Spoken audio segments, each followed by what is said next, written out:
the marvelous, wonderful Soma. Let's give her another hand here. Soma, it is so nice to have you. Welcome to the Wake Up and Live Actors Studio. Thank you so much for having me. And to our show. Just so the audience knows, I had the pleasure of meeting Soma at the Glidden House, which many of you have heard about. We've done a number of things there. And she was entertaining at a wedding. And I said, my goodness, what a marvelous talent. And it's not an art form that you see a lot. So I asked her for her card and told her about the Wake Up and Live Actors Studio and Sue Johnson, and said, well, let's have you on the show. And so now we're very fortunate to have her here. It's a delight. You're going to have a seat here in just a moment and speak with Karen and Gary, who will ask you a few questions and hopefully let the audience know about some of the things that you're getting ready to do. So are you ready to go? Yes, very much. Wake up and live, everyone. And we want to welcome you back to the season premiere of Wake Up and Live with the Arts, and thanks to James McGilvray for that introduction and for inviting Soma to appear on our program this evening. With me, Karen Shepard, you and I get the pleasure of introducing the first belly dancer who has ever appeared on Wake Up and Live with the Arts. And Soma, it's wonderful to have you here. Yes, thank you. It's a pleasure. First of all, tell us how you came to be interested in this ancient art of belly dancing. Well, I grew up dancing, but not studying belly dance. The Arabic term for it is Raqs Sharqi, which technically means the dance of the East. I took a class about 10 years ago, and then I took a break for a while, and I came back to it a couple years ago. I had put on a little weight, I hated going to the gym, and then got addicted to it, so I've been doing it ever since. Do you have much knowledge of how ancient this art of belly dancing is, or the history? There's a lot of debate about that. Some people believe that it's depicted in pyramids and in ancient Egyptian pictographs, but it's unclear how much of that is really related to today's belly dance. What people do know is that it's probably derived from an Arab social dance or folk dance called Raqs Baladi, which just means dance of the country. Baladi is like country. So the people of the country, it's something everyone did.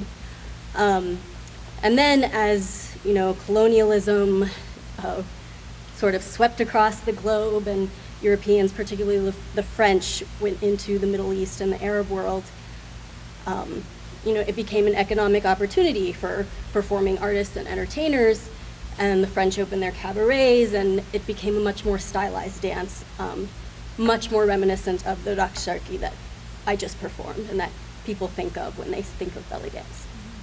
Now you mentioned the Arabic world, the Arab world. What country are you speaking of? Because we know there are a number of countries. Right. The Arab-speaking countries, I think there are 27, and really belly dance is performed all over the world. It's not restricted to Arab-speaking countries.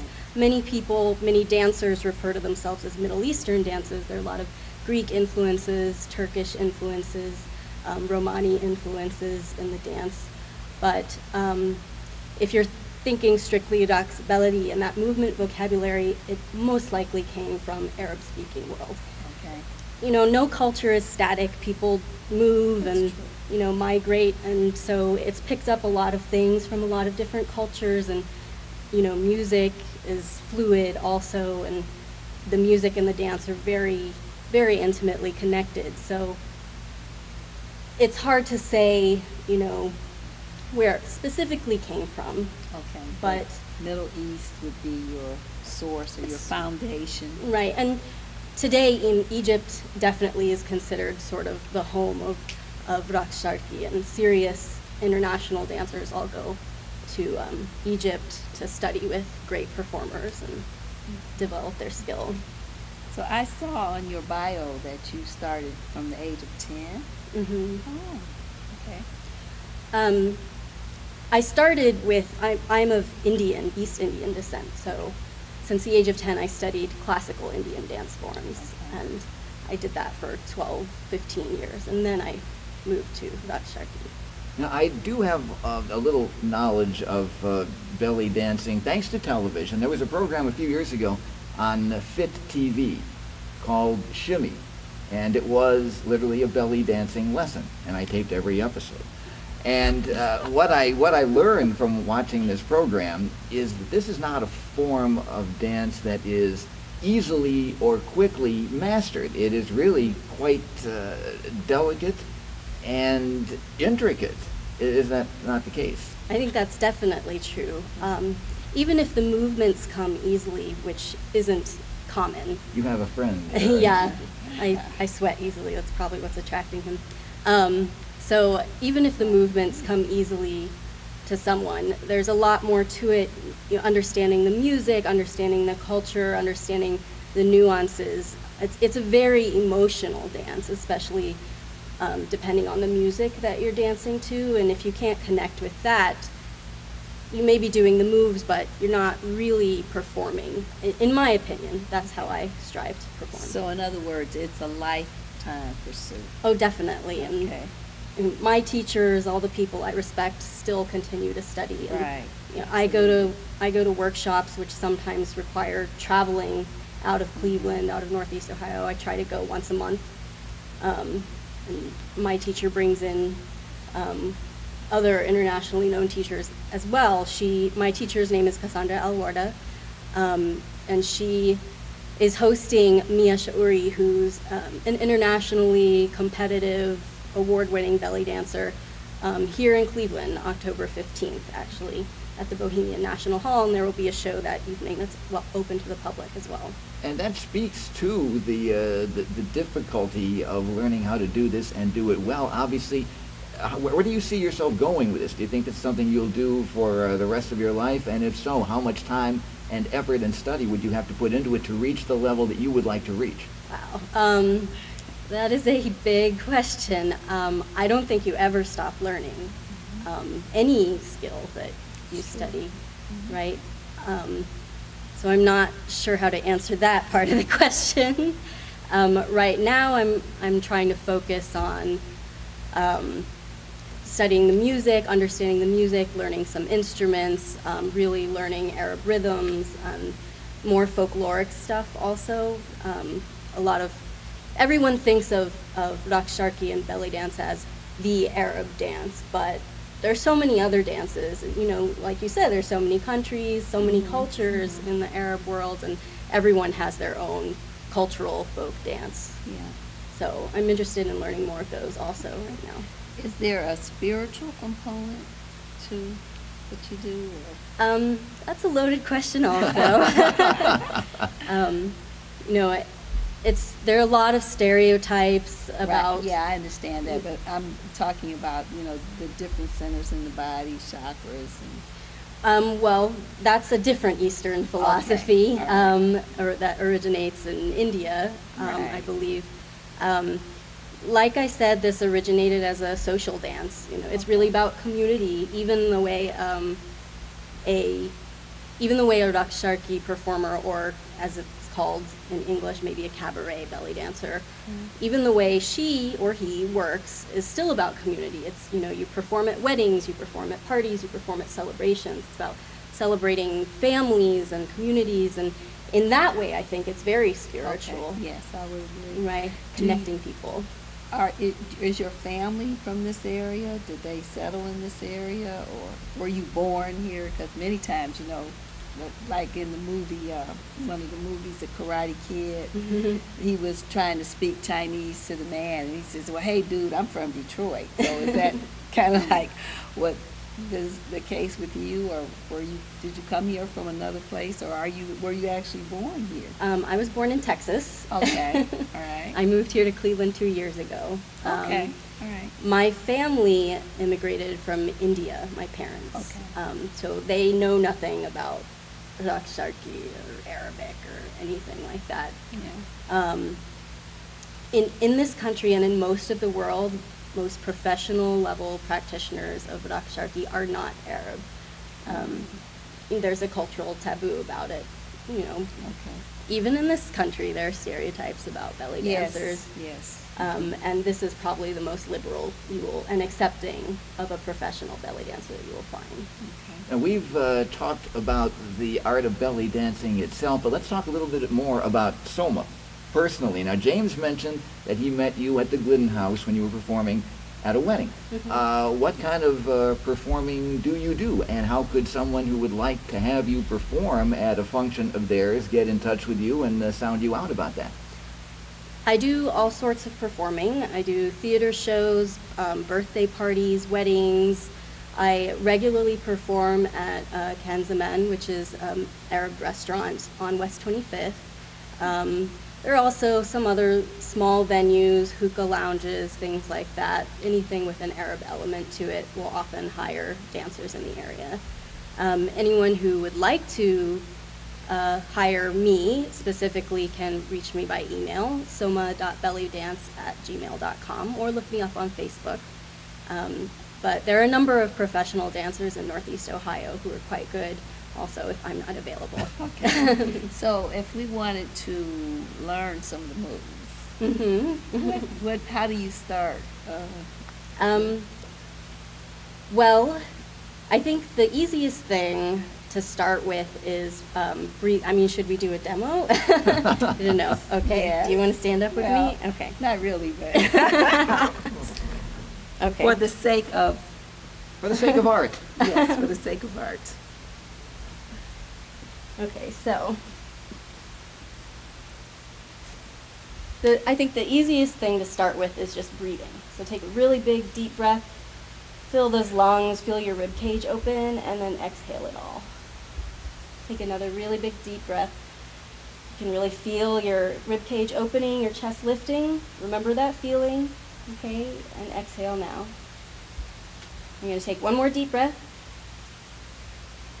And you're going to hold it there, hold that position, exhale and hold the position.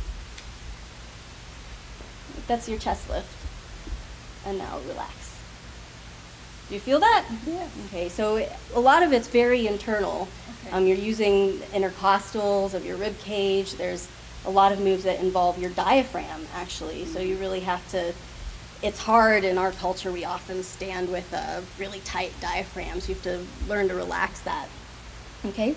So let's try another move. How's your balance? Can you stand on one foot?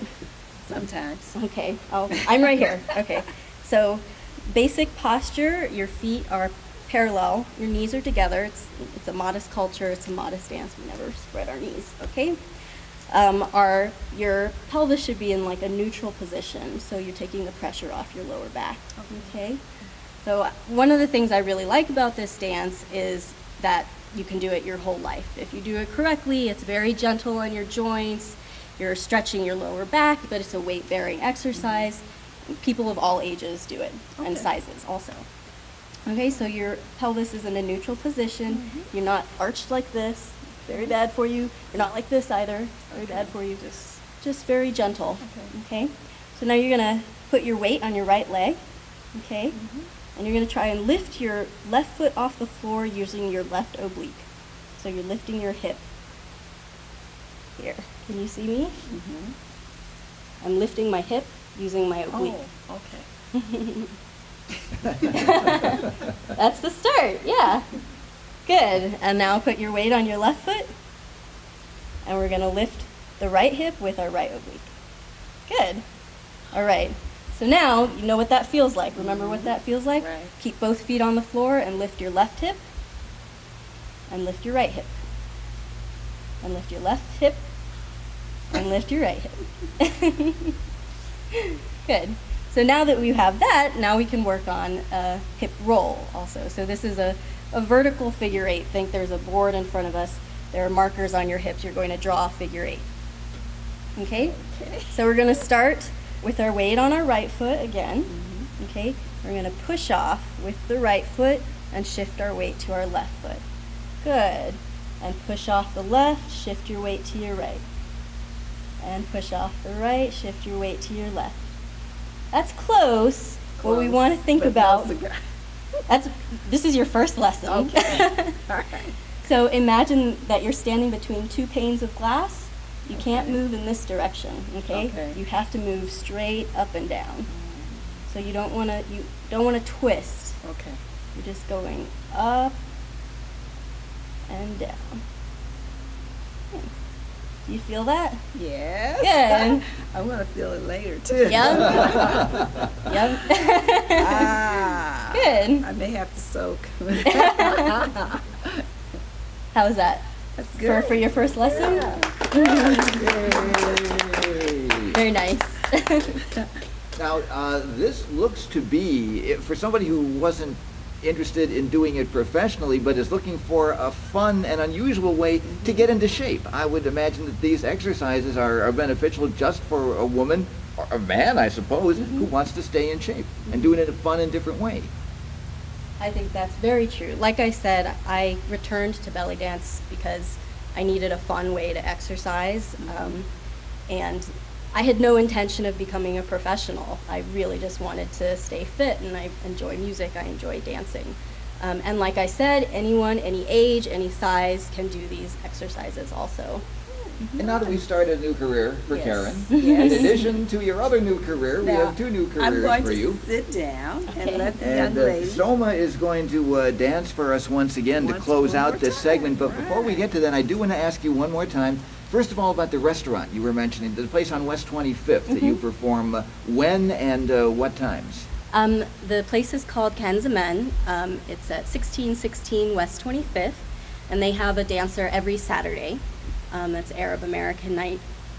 There's always a set at 11:30 and also a set at 1 a.m. Now, is this a single dancer or is this a number of dancers? It depends. It's usually a solo dancer, but every once in a while when our schedules work out, we'll do a group performance. And we are going to see you perform once again here on Wake Up and Live with the Arts.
Wow, that was super fantastic. Thank you. Oh, yeah, James, Yes. you've done it again. You've brought us another wonderful Yes, talent you've done. from Northeast Ohio. And Soma, it's been our pleasure to meet you here at the Actors Studio of Wake Up and Live with the Arts. And, you know, as I was observing, you talk about music and culture and so forth. There was an awful lot of African rhythm in there. There was an awful lot of island, like the Caribbean island rhythm in there. So music transcends it all, even though Absolutely. this is Arabic in origin. But yeah, you could boogie down to this stuff. Definitely. Yeah. So anyway, we're getting the wrap signal, and so we want to say thanks for joining Gary and Karen and James and me and Soma, our newest find here in Cleveland. And as we always like to say, be sure to wake up and live with the arts every day.